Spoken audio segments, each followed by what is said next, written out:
Okay, let me take it across to Nikunj. And I guess, Nikunj, the one big event, of course, there'll be the earnings which we'll track, but it's all about Trump and what he would mean for the world, not just India.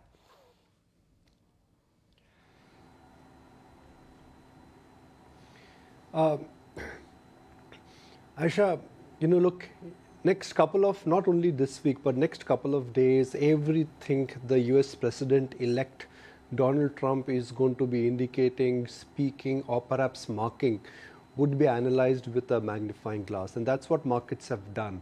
The initial comments which came with were associated with his electoral promise versus once he became president-elect, they in a sense have really impacted the financial markets per se. But Aisha, this is not for the first time we've seen adjustment in the financial market ahead of big regime change. We've seen that happen in 2014 when Prime Minister Modi was elected for the first time. We've seen that happen in Brazil when there was a change of guard couple of years ago. We've seen the price action which happened in UK when Rishi Sunak in a sense surprisingly became the Prime Minister of UK. The same Donald Trump in 2016 when he was elected for the first time, there was nervousness in the market, and now there seems to be excitement in the market. Now, why am I bringing this point out? The reason why I'm bringing this point out is because that's what markets are.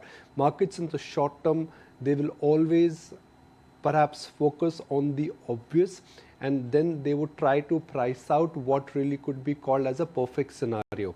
So is the long dollar, long go back to America trade more like a perfect, is priced to perfection? Maybe yes.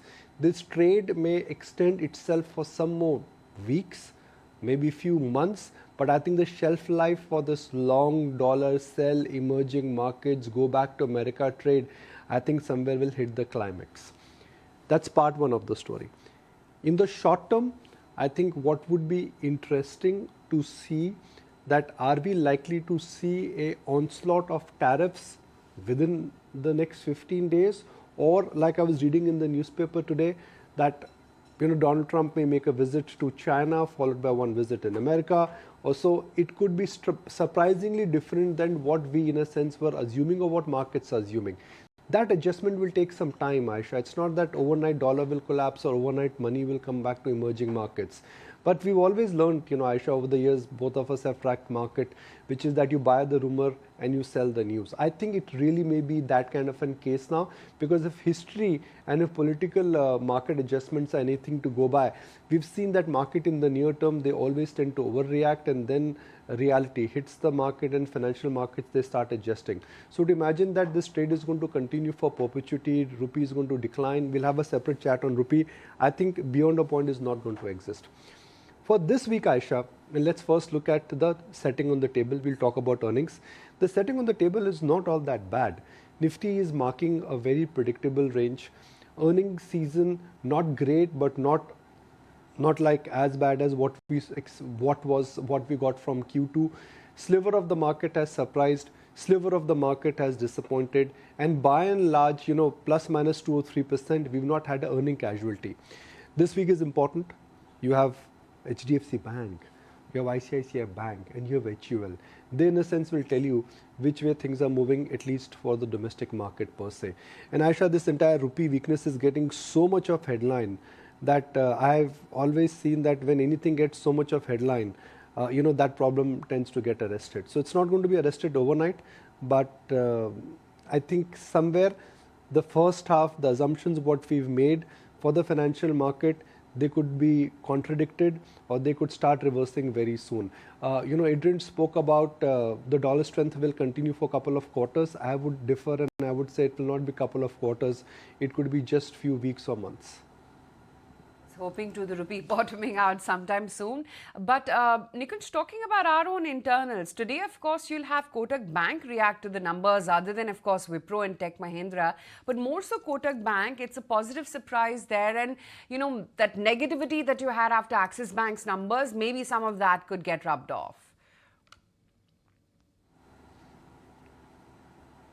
Yeah, these are not bad numbers. And I was reading in the morning and over the weekend, there are quite a few brokerage upgrades which have also come out on Kotak Mahindra Bank. You know, Kotak Mahindra Bank is one of those classics, and I think this is the trend which we may see for the better part of 2025. The so-called Esther year favorites which have been underperforming could actually start making a comeback. And I think that really could be the theme, whether it is FMCG or private banks or, names like Reliance.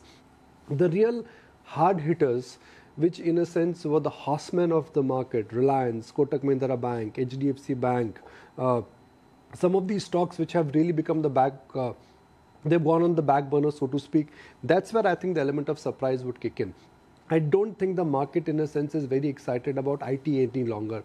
The market is no longer very excited about what is happening in the PSU stocks, whether it's defense or railways. Those are policy driven stocks which in a sense, even if the surprise comes in, I think the ownership in the market is going to be there. So Aisha, what should be a very basic kind of a strategy? And this market is, I'm going to say this line again, which is that we are moving out of this regime of low return and high return and low volatility to high volatility and low return.